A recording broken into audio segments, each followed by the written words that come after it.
आपका स्वागत है आपके अपने चैनल ब्रिलियंट शिक्षा वनिता चंद्रा में। जैसे कि हमने फर्स्ट पार्ट में ज्योग्राफी का second chapter physical feature of India कर चुके हैं। उसमें हमने डिस्क्राइब करा था कि हमारे फीचर क्या होते हैं और हमने ये देखा था कि हमारा हिमालयस कैसे बना है, गोंडवाना लैंड क्या था, अंगारा लैंड क्या था, टेथिस सागर क्या था, और उसके बाद हमने नॉर्थन प्लेन कर लिए थे, उसकी इंपॉर्टेंस कर लिए थे। आज हम उसका करेंगे थर्ड पार्ट, पेनिनसुलर प्लेटो या प्रायद्वीपीय पठार। अब सबसे पहले बात करते हैं कि पठार होता क्या है। तो जैसे हमने बात करी थी कि जो माउंटेन होते हैं वो हमारे पास कुछ इस शेप में होते हैं, वहीं प्लेन हमारे पास सिंपल प्लेन होते हैं।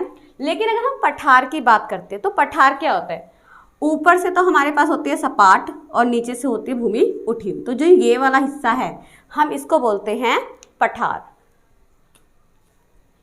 तो बात करते हैं कि पठार हमारी इंडिया में कहाँ लाई करते हैं, मतलब कहाँ पे कौन सा पोर्शन है जो हमारा पठार का है। तो हम जैसे इंडिया का मैंने लास्ट का पॉइंट बनाया, ये हमारा ईस्ट, वेस्ट, नॉर्थ और साउथ।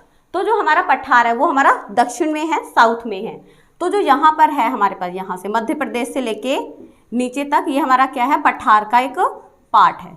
तो इसको बोलते हैं हम प्रायद्वीपीय पठार। अब ये हमारा दो पार्ट में डिवाइड है। एक हमारा नीचे आ जाता है दक्कन पठार और ऊपर आता है मध्यवर्ती पठार या उच्च भूमि बोल सकते हैं इसको, ठीक है। तो सबसे पहले हम बात कर लेते हैं कि पठार बना कैसे है।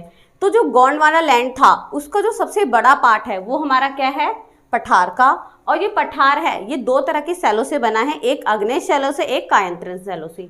अब आपको पता होगा अग्नेय सेल और कायांतरण सेल होती क्या है ना। अग्नेय सेल क्या होती है, जो हमारा लावा निकलता है वॉल्केनो से और लावा पृथ्वी पे आके ठंडा हो जाता है, उस सेल को बोलते हैं हम अग्नेय सेल। और कायांतरित सेल क्या होती है, जो अग्नेय सेल के बाद होती है हमारे पास अवसादी सेल।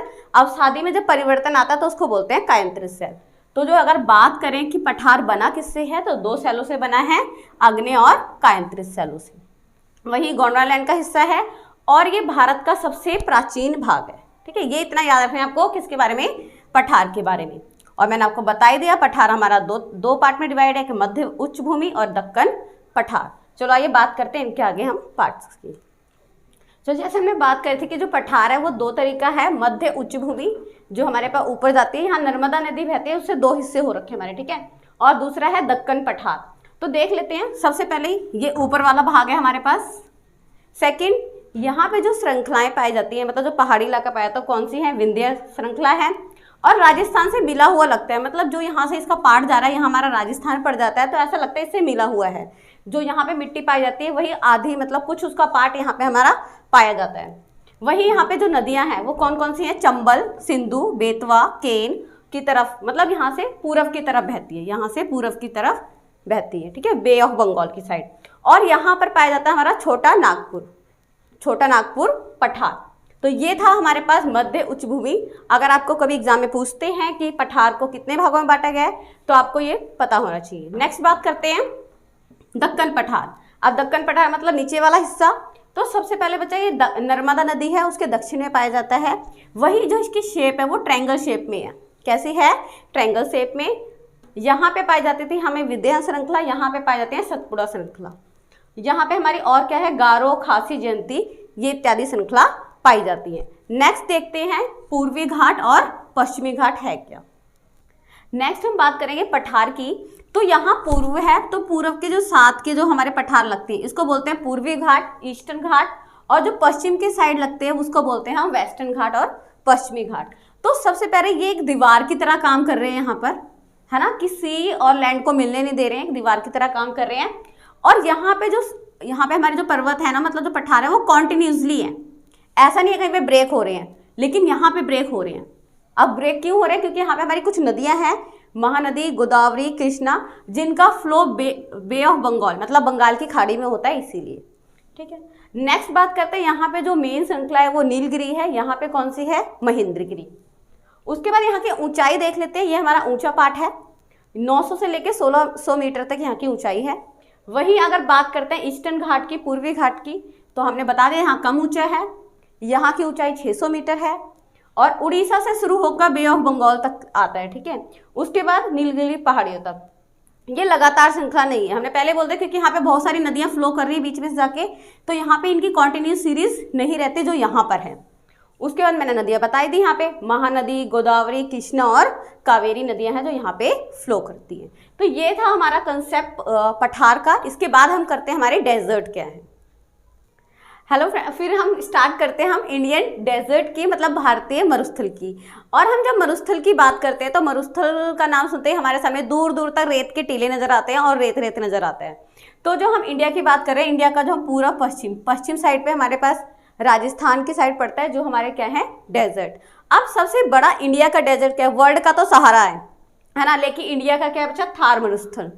यहाँ पे एक ही नदी पाई जाती है, वो है लूनी नदी। ऐसा नहीं है कि एक ही है, मतलब अगर बारिश होती है वहाँ पे, बारिश वैसे बहुत कम होती है, 150 mm होती है, लेकिन अगर बारिश होती है तो छोटी छोटी नदियाँ निकलती हैं, लेकिन वो टाइम के साथ ही लुप्त हो जाती हैं, मतलब गायब हो जाती हैं मिट्टी के अंदर ही, है ना।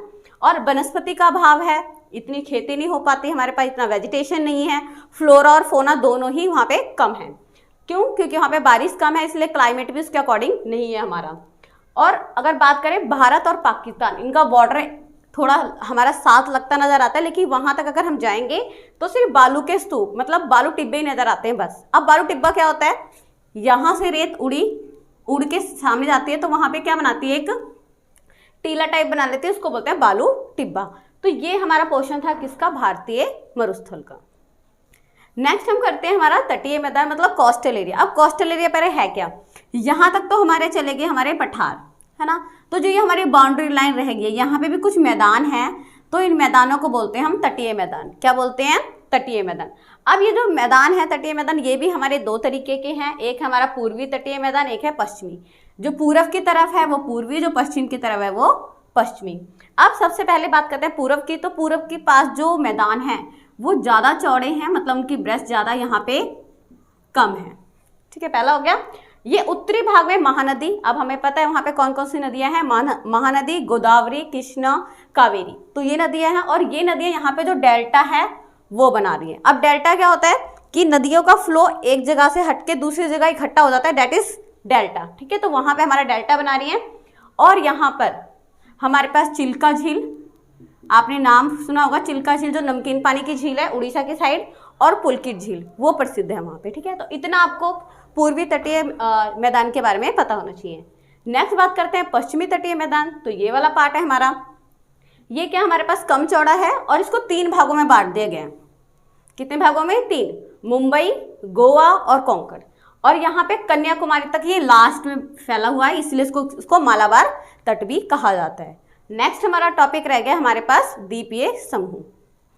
अब हमारे पास रहता है इसका लास्ट एक फिजिकल फीचर, है ना स्वरूप, वो है द्वीपीय समूह। अब आइलैंड, अब सबसे पहले बात करते हैं कि आइलैंड होते क्या हैं। तो ये क्या होते हैं, एक हमारे पास जमीन का टुकड़ा होता है जो चारों तरफ से क्या होता है, पानी से घिरे हुए होते हैं। तो ये हमारे पास 2 हैं, एक है अंडमान निकोबार और दूसरा है लक्षद्वीप। जो अंडमान निकोबार द्वीप समूह है वो बे ऑफ बंगाल, मतलब बंगाल की खाड़ी में है, और जो लक्षद्वीप है वो कहाँ है, हमारे अरब सागर की साइड है। अब इनमें देख लेते हैं कि है क्या। सबसे पहले जो आइलैंड होते हैं बच्चा, वो क्या है, हमारी देश की जो सुरक्षा है उसके लिए इम्पॉर्टेंट है।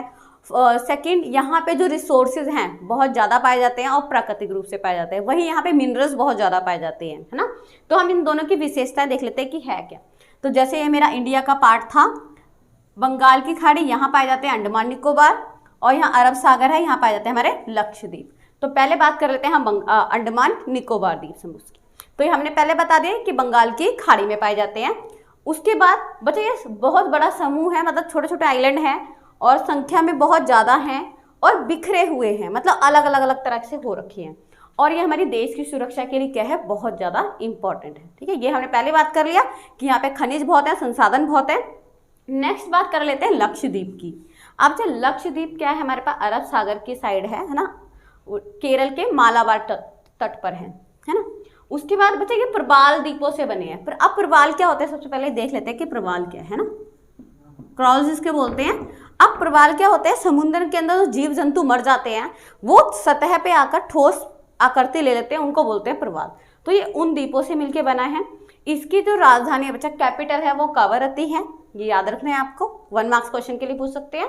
पहले इसको हम क्या बोलते थे, लाकाद्वीप, मिनिकॉय और एमिनद्वीप बोला करते थे, मतलब लक्षद्वीप का नाम ये था। लेकिन 1973 में इसको लक्षद्वीप नाम दे दिया गया। और यहाँ पे बच्चा जीव जंतु बहुत ज़्यादा पाए जाते हैं। यहाँ पे एक द्वीप है पीटली द्वीप। कौन सा द्वीप है, पीटली द्वीप, है ना, पीटली द्वीप है हमारे पास। अब यहाँ पे क्या बचा, मनुष्य कोई नहीं रहता, मतलब लक्षद्वीप के ही अंदर पीटली द्वीप है, वहाँ पे मनुष्य कोई नहीं रहता, सिर्फ वहाँ पे जीव जंतु रहते हैं और एक पक्षी अभ्यारण्य है। तो बेटा ये हमारा जो चैप्टर था यहाँ पे फिनिश होता है। यहाँ पे हमने हिमालय देख लिया, मैदान देख लिए, कोस्टल एरिया देख लिया, डेजर्ट भी देख लिए और आइलैंड भी देख लिया। होप्स आपको वीडियो पसंद आई होगी। अगर आपको कोई भी क्वेरी है तो आप कमेंट बॉक्स में कमेंट कर सकते हैं और हमसे पूछ सकते हैं। और अभी तक आपने अगर हमारे चैनल को सब्सक्राइब नहीं करा तो चैनल को लाइक, शेयर और सब्सक्राइब जरूर करें।